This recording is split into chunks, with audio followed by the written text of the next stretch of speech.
Então vamos lá, com mais uma edição do Ponta de Lança FC. Aqueles três recados para você. Se inscreva no canal, dê o seu like e acione o sininho para receber os vídeos e as notificações.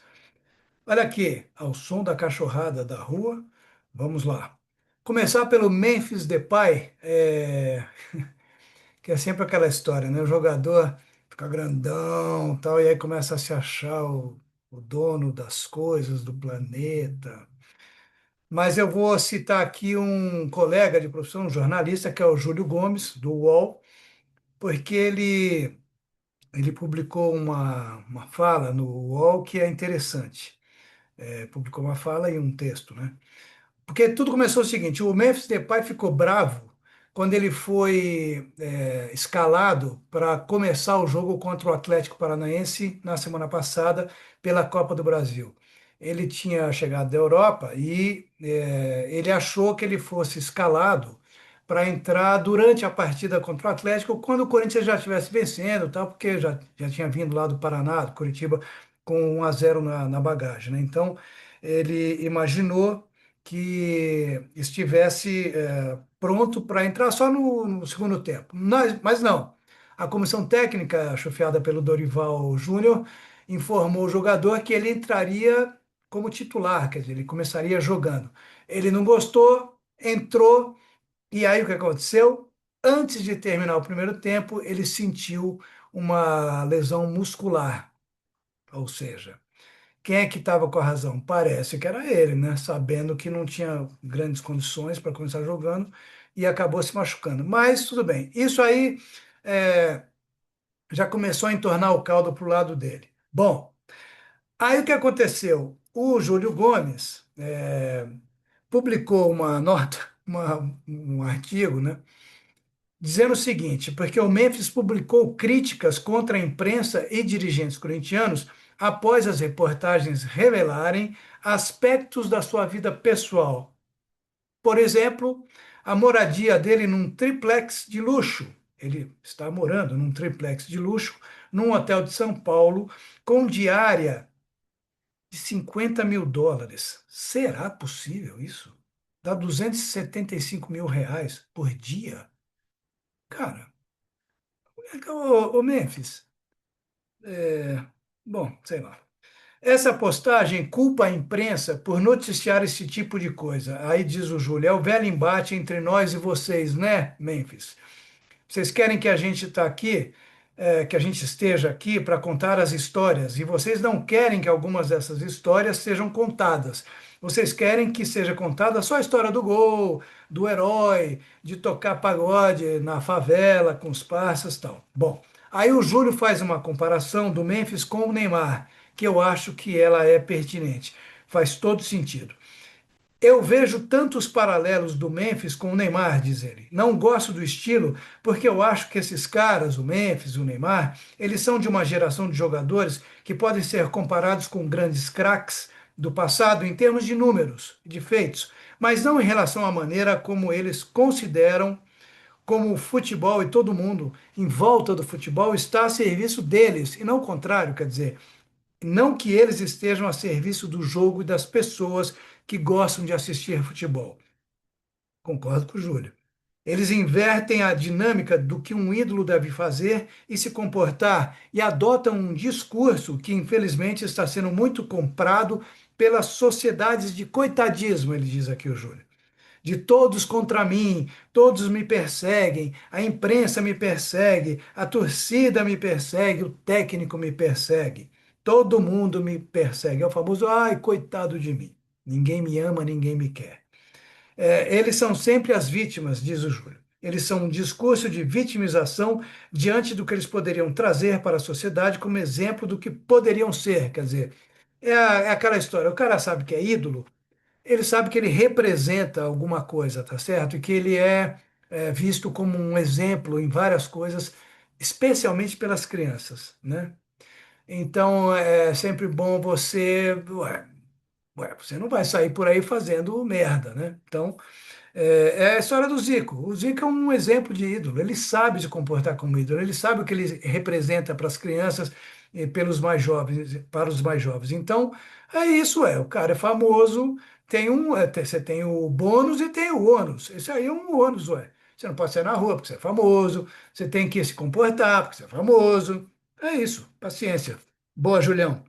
Bom, mudando de assunto, a FIFA e a grana. Essa semana a FIFA anunciou que vai passar, vai distribuir aos clubes que cederem jogadores para as eliminatórias e a Copa do Mundo uma grana violenta. Vai distribuir cerca de 355 milhões de dólares. Sabe quanto que está isso no nosso dinheiro? 1 bilhão e 800 milhões de reais vai ser distribuído, né? Esse montante vai ser distribuído para os clubes que cederem jogadores para a disputa das eliminatórias e também da Copa de 2026. Bom, esse montante representa um aumento de 70% em relação ao que foi pago na Copa do Mundo de 22, disputada no Catar. Na última edição do Mundial, a entidade distribuiu um total de 209 milhões de dólares entre 440 clubes de 51 membros da FIFA, em todas as 6 confederações. É a velha história: se não vai por amor à camisa, vai pela grana, vai pelo bolso. Agora, essa medida, tem gente que está dizendo que essa ampliação da grana faz justiça aos clubes. E faz sentido realmente. Eles investem na formação dos atletas, arcam com todos os custos nos centros de treinamento, alojamento, infraestrutura, salários, etc. Né? O outro ponto positivo é que esse dinheiro vai sendo distribuído com certa equidade aos clubes menos ricos, com jogadores que eventualmente sejam convocados. E também é aquela história, né? Eu pago o salário do jogador, eu sou o clube. Eu pago o salário do jogador, o jogador vai para a seleção e volta machucado. Quem que paga isso? É o clube, né? Bom, mas a novidade mesmo nessa história da FIFA é a distribuição de grana para os clubes também nas eliminatórias e não só nas competições oficiais, tá? Olha aqui, Corinthians é uma notícia fora de campo. Meu Deus do céu, não para de ter notícia ruim no Coringão. O Ministério Público de São Paulo apura se alguns jogadores do Corinthians usaram um imóvel que pertence a José Carlos Gonçalves, o alemão, vulgo alemão, empresário ligado ao PCC. Isso não tem nada a ver com os jogadores, tá? Eles não têm culpa de nada. Isso veio à tona por causa desse processo sobre o uso dos cartões corporativos, aquela investigação. André Sanches, Duílio, Monteiro Alves, etc. Jogadores que teriam morado lá em momentos diferentes são três: Thales Magno, Fausto Vera e Rodrigo Garro. Eu repito, eles não têm nada a ver com isso. Gaiatos foram botados lá e esse imóvel é que tem problema. Os promotores querem saber se o Corinthians atuou como intermediário nessa relação. O presidente Osmar Stabile diz que o clube está à disposição da justiça. É bom, né? No Peixe, olha só, William Arão, depois de 2 meses de clube, pode ter o contrato rescindido. Eita, o cara não joga também, né? Ele até hoje jogou uma vez e entrou no meio do jogo contra o Flamengo, na vitória do Santos. Ele ainda está se recuperando de uma contusão na panturrilha. Agora o Santos já está pensando em rescindir o contrato com o jogador. Parece que deu um ultimato nele aí. Ou joga ou tchau. Rodrigo, ou Rodrigo, como querem muitos, tá colocando o Vini Júnior no banco, rapaz. Será que é verdade isso? O Xabi Alonso gosta dele fazendo essa função, jogando na ponta esquerda. O Rodrigo gosta de jogar ali. É a posição dele. Só que é a posição do Vini, né? E quando estava o Ancelotti, ele contribuía com o técnico, com o time, jogando no lado direito. Só que ele pediu para o Xabi Alonso para jogar nessa posição. E ele está jogando melhor do que o Vini Júnior. Então vai ser uma questão aí para o técnico resolver. Quem está jogando muito mesmo é o Mbappé, né? Pelo menos nos últimos jogos ele jogou bem, ele tá com vontade. Bom, e começou a Champions, né? Primeira rodada da fase de grupos, é a garantia que a gente tem de grandes jogos e de um comportamento adequado dos jogadores, né? Sem aquela coisa, aquela palhaçada que tem aqui na América do Sul, de pressionar o árbitro, de simular, aquela coisa horrorosa que dá até vontade de você não querer mais ver jogo aqui no Brasil. E também nos outros campeonatos aí da. Quando tem Libertadores, que a gente cruza com argentinos, equatorianos, etc. Bom, Já teve um jogaço, né, na primeira rodada. Juventus 4, Borussia Dortmund 4. A Juventus escapou da derrota, empatou no finzinho. Jogaço, 8 gols. Deixa eu ver aqui.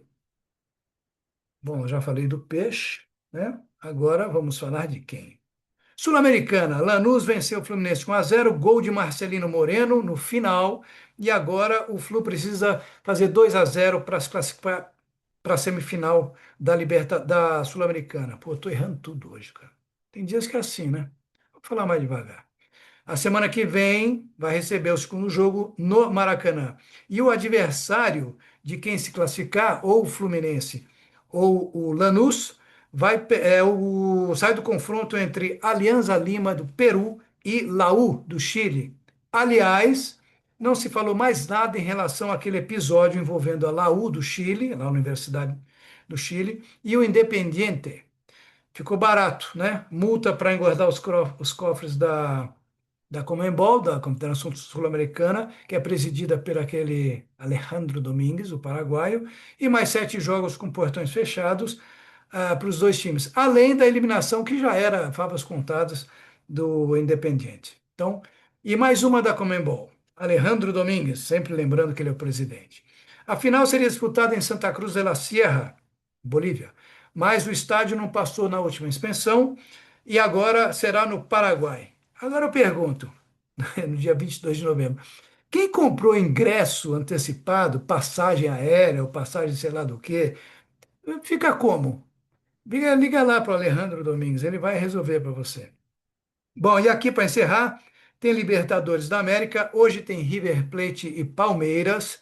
O Palmeiras vai ser um jogo duro, né? Lá no Mas Monumental ou no velho Monumental de Núñez. Dos 41 jogos disputados hoje está difícil. Dos 41 jogos disputados na temporada, o River Plate só teve 2 derrotas. Tudo bem que teve uma montanha de empates, mas só 2 derrotas. Cuidado, Verdão. E amanhã, quinta-feira, tem Flamengo e Estudiantes no Maracanã e LDU e São Paulo em Quito. O jogo de São Paulo é às 7 da noite, o do Flamengo é mais tarde. Agora, sabe o que o Verón, que é presidente do Estudiantes, falou para os jogadores antes de enfrentar o Flamengo, agora, para esse jogo? É preciso ter fé, muita fé. Tá me dando a impressão de que o Verón está entrando já, passando uma sensação de derrota para os jogadores. Pô, os caras vão entrar no Maracanã já derrotados, é preciso ter muita fé. É isso aí. A gente volta na sexta-feira. Um abraço, tchau.